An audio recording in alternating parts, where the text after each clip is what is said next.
Sebelum melanjutkan, jangan lupa subscribe dulu, terima kasih. Bab 88 Jangan tunjukkan rasa hormat kepada siapapun. Mata Nan Beichou bersinar merah saat dia berbicara dengan nada acuh tak acuh. Pada titik ini, keempat jenius besar telah menarik kembali tekanan jiwa mereka. Mereka menyadari bahwa pemuda di depan mereka ini pasti sedang mengembangkan beberapa keterampilan rahasia yang memungkinkannya untuk mengabaikan semua tekanan jiwa. Tidak ada gunanya melanjutkan apa yang sedang mereka lakukan. Namun, mereka tidak bisa membiarkannya melangkah satu langkah lagi. Jika seseorang dibiarkan berjalan dan berdiri berdampingan dengan mereka, mereka akan kehilangan semua martabat mereka. Anak muda, jika kau berani melangkah satu langkah lagi, maka kau harus tahu akibatnya. Liang Xiao berkata dengan nada yang ganas. Hehe, adik kecil dengan kemampuan hebat, kamu harus mempertimbangkan untuk bergabung dengan lembah kebahagiaan kami setelah ini. Kakak ini pasti akan memperlakukanmu dengan baik.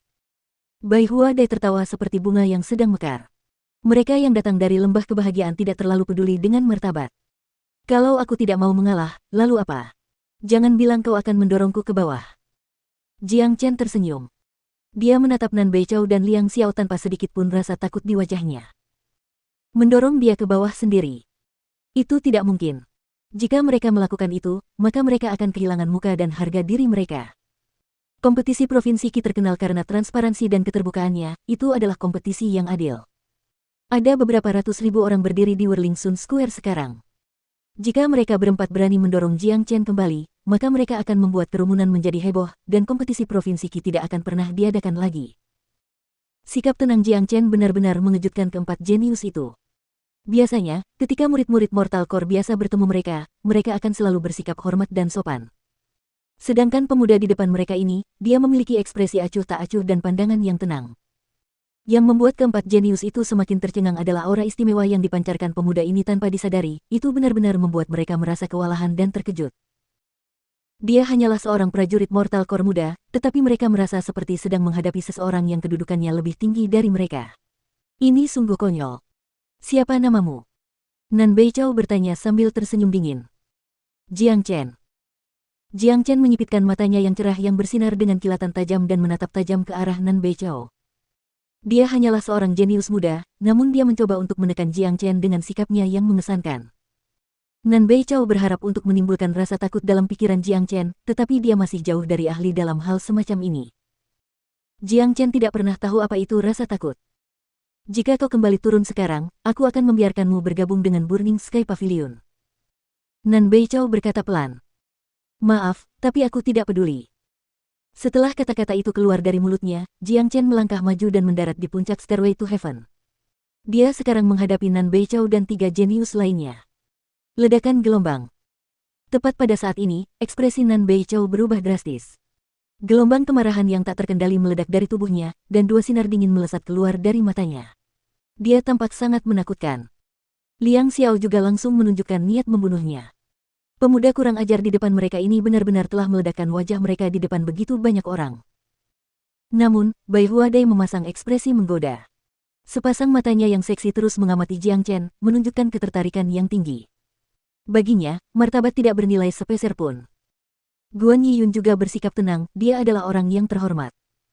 Dia berpikir bahwa Jiang Chen mampu mencapai mereka semua karena kemampuannya sendiri. Saat ini, kerumunan di Whirling Sun Square mulai bersemangat. Tidak seorang pun akan pernah berpikir bahwa Jiang Chen benar-benar akan mengambil langkah terakhir dan berdiri di samping empat jenius besar. Ya Tuhan! Dia benar-benar mencapai puncak tangga menuju surga. Kompetisi Provinsi Qi telah diadakan setiap tahun selama bertahun-tahun dan hari ini adalah pertama kalinya seseorang mencapai puncak. Dari mana pemuda ini berasal? Siapa namanya? Dia tidak hanya memiliki keterampilan, dia juga memiliki keberanian besar, dan sekarang dia menjadi respekku. Keajaiban. Pemuda ini baru saja menciptakan keajaiban baru. Ini adalah pertama kalinya dalam sejarah kompetisi Provinsi Qi bahwa seseorang yang bukan dari empat sekte besar mendapat tempat pertama, dan juga pertama kalinya seseorang mencapai puncak tangga surga. Perjalanan ke sini benar-benar sepadan. Namanya pasti akan tercatat dalam sejarah Provinsi Qi. Ada yang salah dengan suasana ini, pemuda itu berani mengambil langkah terakhir, mencapai puncak dan berdiri berdampingan dengan empat jenius besar. Dia meledakkan wajah mereka. Lihat saja ekspresi Nan Beichou, seperti orang yang akan membunuh. Benar sekali, pemuda ini terlalu gegabah dan gelisah. Meskipun dia telah menciptakan keajaiban, dia juga menyinggung Nan Beichou. Ini bukan sesuatu yang menyenangkan, dia pasti akan mengalami masa-masa sulit. Semua orang bergosip, ini adalah kelahiran keajaiban dan debut kuda hitam. Dijamin akan meninggalkan jejak yang dalam sejarah kompetisi Provinsi Qi. Sementara kebanyakan orang mengagumi kemampuan Jiang Chen, mereka lebih mengagumi keberaniannya. Jarang sekali melihat seseorang yang berani mempermalukan keempat jenius besar, terutama Nan Beichou yang sedang populer saat ini. Banyak orang mulai khawatir tentang keselamatan Jiang Chen. Di Stairway to Heaven, ketika Jiang Chen melangkah terakhir dan mencapai puncak, tujuan dalam benaknya terpenuhi. Sirkulasi keterampilan transformasi naga tiba-tiba berlipat ganda, dan tanda naga mulai terbentuk di dalam laut Qi-nya. Ini adalah pencerahan, kesempatan, dan manfaat yang dibawanya sangat besar. Dengan memanfaatkan kesempatan ini, ada kemungkinan Jiang Chen akan menerobos ke ranah inti fana menengah. Dalam sepersekian detik, 6 tanda naga terbentuk di laut Qi Jiang Chen, dan bersama dengan 19 tanda naga sebelumnya, Jiang Chen kini telah membentuk 25 tanda naga. Ia membutuhkan 30 tanda naga untuk menerobos ke ranah inti fana menengah. Namun, Jiang Chen memilih untuk tidak menerobos ke ranah inti fana menengah saat ini. Lokasinya saat ini bukanlah tempat yang tepat baginya untuk melakukannya. Selain itu, manfaat gabungan yang dibawa oleh pencerahan ini tidak akan diperoleh sekaligus, diperlukan waktu tertentu untuk mendapatkan manfaat maksimal.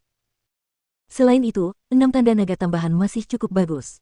Bagaimanapun, paling tidak, hal itu membuat kekuatan tempur Jiang Chen naik ke tingkat yang lain. Sedangkan untuk menerobos ke ranah inti fana menengah, dia akan melakukannya nanti. Jiang Chen, tidak ada seorang pun yang berani menolakku, tidak pernah. Kau mencari masalah. Nan Beichou memancarkan niat membunuh, tatapannya seperti ular berbisa, membuat siapapun yang melihatnya takut. Jenius nomor 1 di Provinsi Qi kini menjadi marah. Dia adalah anak takdir, dan dia selalu duduk di tempat tinggi. Dia dilahirkan dengan hak istimewa yang besar. Semua makhluk di dunia perlu menundukkan kepala di depannya. Kesadaran akan hak istimewa yang dimilikinya sejak lahir telah tertanam dalam benak Nan Beichou. Meskipun ia dapat merasakan aura yang sama dari Jiang Chen, ia tetap menganggap dirinya lebih mulia daripada Jiang Chen. Dalam benak Nan Beichou, dia sendiri adalah raja yang absolut, tidak ada yang bisa mempertanyakan perintahnya, dan tidak ada yang boleh menentang perintahnya. Karena itu, dia sangat marah saat ini. Haha, Nan Beichou, kamu benar-benar tahu cara menghibur diri sendiri. Orang sepertimu tidak memiliki kualifikasi untuk membuatku menolakmu. Jiang Chen tertawa terbahak-bahak. Aura superioritas yang dipancarkan Nan Beichou hanyalah lelucon di hadapan Jiang Chen. Kamu ingin mati. Ekspresi Nan Beichou makin dingin, dan niat membunuhnya makin kuat. Nan Beichou, ketahuilah statusmu saat ini. Ini adalah kompetisi Provinsi Qi, dan kau adalah tuan rumah terpenting dari kompetisi ini. Kata-kata dan tindakanmu mewakili paviliun langit terbakar, dan tidak ada aturan dalam kompetisi ini yang menyatakan bahwa seseorang tidak dapat mencapai puncak tangga menuju surga. Jiang Chen memperoleh tempat pertama dalam kompetisi ini, apakah kau yakin ingin menyerangnya di depan begitu banyak orang? Guan Yiyun mulai ikut campur. Dia tidak membantu Jiang Chen, dia hanya ingin memastikan bahwa kompetisi ini adil. Jiang Chen bisa saja mempermalukan mereka, tetapi mereka tetap harus menjaga martabat keempat sekte besar. Guan Yiyun, apakah kau mencoba mengajariku apa yang harus kulakukan? Aku, Nan Beichou, dapat melakukan apapun yang kuinginkan. Itu bukan urusanmu. Jangan lupa, kau dikalahkan olehku, tanpa mampu menahan lebih dari 3 pukulan. Jika kau tidak menyerah, kau pasti sudah mati sekarang. Nan Beichou melotot ke arah Guan Yiyun, memancarkan aura kesombongan yang amat sangat. Guan Yiyun mendengus dingin.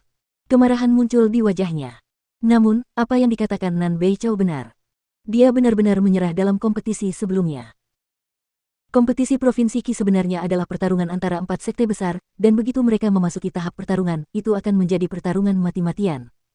Kecuali jika seseorang menyerah, satu-satunya hasilnya adalah kematian. Satu-satunya syarat kemenangan di tahap pertarungan adalah Anda membunuh lawan Anda atau membuat mereka menyerah. Oleh karena itu, ketika Nan Beichou menyebutkan hal ini, ekspresi Guan Yiyun berubah masam. Namun, setelah peringatan Guan Yiyun, Nan Beichou memutuskan untuk tidak membunuh Jiang Chen. Jika di lain waktu, Nan Beichou pasti sudah membunuh Jiang Chen di tempat karena dia telah meledakkan wajahnya. Namun, situasi saat ini berbeda, meskipun Nan Beichou sombong, dia tetap tidak ingin mempertaruhkan martabat Burning Sky Pavilion. Jiang Chen, kamu sangat hebat. Nan Beichou berkata dengan acuh tak acuh. Jiang Chen menatap Nan Beichou, lalu berbalik dan melompat turun dari Stairway to Heaven. Pada saat ini, babak pertama kompetisi telah berakhir. Murid-murid dari 4 sekte besar semuanya melompat dari Stairway to Heaven. Raja Iblis kecil berjalan ke arah Jiang Chen dan menepuk bahunya. Dia mengacungkan jempol kepada Jiang Chen dan berkata, sungguh tindakan yang brilian, Saudara Jiang. Aku menghormatimu. Jangan sebut-sebut itu, Saudara Yan. Jiang Chen tidak akan pernah melupakan bantuanmu di kota bulan perak. Jiang Chen menjawab. Dia memiliki kesan yang cukup baik tentang Raja Setan kecil Han Yan. Selain itu, saat dia berada di puncak tangga surga, Guan Yiyun juga meninggalkan kesan yang cukup baik. Ini membuat kesannya tentang Sekte Hitam hampir sempurna. Banyak murid dari Sekte Pedang Surgawi menatap Jiang Chen, dengan api menyembur dari mata mereka. Sekarang, mereka semua tahu masalah Jiang Chen yang membunuh murid dari Sekte Pedang Surgawi, dan mereka semua menganggapnya sebagai musuh mereka. Karena Jiang Chen baru saja meraih juara pertama dalam kompetisi hari ini, mereka jelas tidak senang. Murid senior Li, orang ini telah membunuh beberapa murid lingkaran luar kita. Seseorang berjalan mendekati Li Wusuang dan berbisik padanya. Apa? Ekspresi Li Wusuang berubah, seorang kultivator nakal, beraninya dia membunuh murid-murid Sekte Pedang Surgawi kita. Dia sama sekali tidak tahu dengan siapa dia bermain-main, Jika aku bertemu dengannya di babak kedua kompetisi ini, aku akan secara pribadi mencabik-cabiknya dan menunjukkan kepadanya konsekuensi dari menyinggung Sekte Pedang Surgawi kita. Bagus sekali, bunuh saja dia. Dia tidak hanya membunuh orang-orang kita, dia juga tidak menunjukkan rasa hormat kepada murid senior Liang Xiao tadi. Dia pantas mati 1000 kali. Chang Lin berbicara tanpa henti. Setiap kali dia memikirkan bagaimana dia dipaksa berlutut di depan Jiang Chen di Gunung Origin, hatinya terasa sangat gelisah. Dia ingin menyaksikan kematian Jiang Chen dengan matanya sendiri, baru kemudian dia bisa melepaskan kebenciannya. Saudara Jiang, aku tidak pernah menyangka kau bahkan membunuh murid-murid Sekte Pedang Surgawi. Lihat wajah mereka, mereka tampak seperti ingin memakanmu hidup-hidup. Kurasa kau akan mengalami masa sulit hari ini. Han Yan tertawa dan berkata. Jiang Chen melotot ke arah murid-murid Sekte Pedang Surgawi. Responsnya hanya senyum, tidak sepatah kata pun. Namun, tatapan dingin di matanya menunjukkan permusuhannya. Jika murid-murid Sekte Pedang Surgawi ingin membunuhnya di panggung pertempuran, maka dia merasa kasihan kepada mereka karena mereka akan sangat kecewa.